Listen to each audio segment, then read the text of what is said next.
This is a combination cold forge and hot forge. His designs are creative. Some with so much detail you'd think he uses some high-tech computer program. But Mike Page wouldn't dream of doing that. It takes the process away because you can draw a line on a screen, and that's all you think about.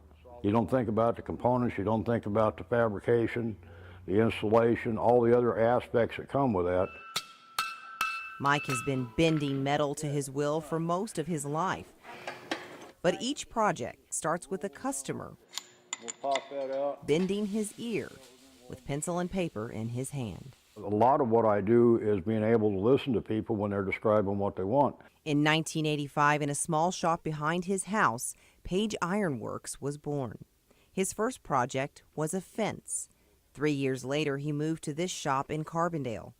300 and 400 leaves. Jim and I have sat out here and made leaves all night. But the projects have gotten a lot more complicated since then. You have to have an artistic mind to make this stuff. Take it up. You have to be able to conceive shapes and forms and mechanical things in your mind, take them apart, put them back together, and then bring them into the real world and make it happen out of material. Customer orders continue to come in, and Mike and his son Jim work a lot of hours just trying to keep up. So of course they had no problem letting me help out. I'm going to have Miss Gray cold work a scroll for us. Set this, yeah, you're right there. Pull it till it quits moving. Getting feel of it? Yeah. Now move it up about a ½ inch. Is that good? Yeah, go ahead and run it again. Almost identical. From ongoing restorations inside homes with winding metal staircases to a fire-breathing dragon sculpture inside a fountain, Page Ironworks projects can be seen in many places across our region. And Mike sees each one of them through every step of the way. So I'm seeing it from the conception to the finish. And we build it here, we sandblast it, we paint it, we go install it. And so it's a whole process that gets in there, and the details are what really make it count.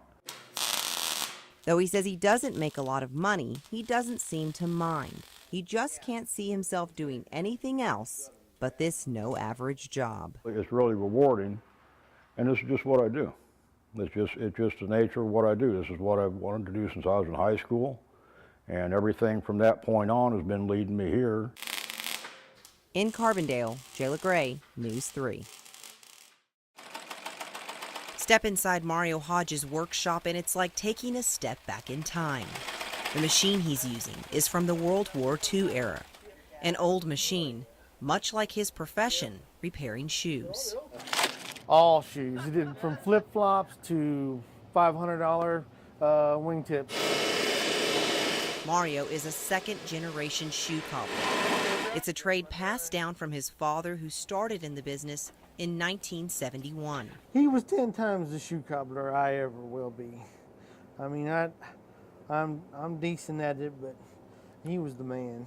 His father, Richard Martin, opened this shop in Mount Vernon in 1981. He passed away in 2006, but today Mario carries on the tradition in that same shop on Jordan Street. All the old timers they're gone. You know, they're retired or they've died off, and none of the young guys want to take it over. And it's not a very hard job. It's a very time-consuming job, and you spend a lot of hours in here. But I enjoy it. The shoe cobbler is one of the world's oldest professions, and Mario makes it look easy. Just to give some perspective, he gave me a crack at one of the more simple tasks, and it definitely takes some elbow grease. So just There you go. Squeeze hard? Yeah, fairly hard. Otherwise, it won't come out. There you go. Yeah, see? it's definitely not. It's definitely not the easiest thing in the world. There we go. There's an artisan craftsmanship that goes into play with it that sometimes I just, I just kind of marvel at some of the stuff that I've seen him do. It's a line of work most people are surprised to hear is still around. But Mario says business has never been better. The economy got bad and our business boomed. You know, people, they just don't want to get rid of stuff right now. They want to get it fixed and keep wearing it, keep using it. Kent Southers couldn't agree more. He's been a repeat customer for more than 20 years. For him, it's about protecting his investment and saving money. Long term, yeah, it's definitely, it's definitely a value-oriented type of situation. Not to mention once they're broke in and they're comfortable, you don't want to give them up again. And as long as Mario keeps working, he probably won't have to. If you enjoy what you do, I mean, that's 99% of it right there. In Mount Vernon, Jalah Gray, News 3.